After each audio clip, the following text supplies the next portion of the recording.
Depuis lundi, le calme qui règne habituellement dans l'imposante basilique du Valle de los Caídos est perturbé. Dans ces cryptes, médecins légistes, archéologues, généticiens et membres de la police scientifique s'affairent pour y récupérer les restes de 128 personnes tuées pendant la guerre civile entre 1936 et 1939. Leurs familles pourront ainsi leur donner une nouvelle sépulture. Une disposition rendue possible depuis l'adoption de la loi de mémoire démocratique voulue par le gouvernement du socialiste Pedro Sánchez.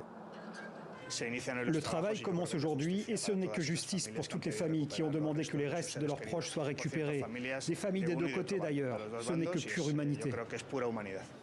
Construite essentiellement par les prisonniers du régime franquiste entre 1940 et 1958, le monument de la vallée de los Caídos, ceux qui sont tombés, est un ouvrage ordonné par Francisco Franco en 1940. Il repose quelques 33 000 combattants ayant appartenu aux deux camps de la guerre civile, les franquistes et les républicains, même si beaucoup de ces derniers y ont été emmenés sans même que leur famille en soit informée. Jusqu'en octobre 2019 s'y trouvaient aussi les restes du dictateur, avant que le gouvernement de gauche les fasse transférer dans un cimetière de la banlieue de Madrid et ne rebaptise le monument. En avril dernier, c'est la dépouille du fondateur du parti d'inspiration fasciste, la Phalange, pilier du franquisme, qui avait été exhumée, provoquant l'ire de l'extrême droite.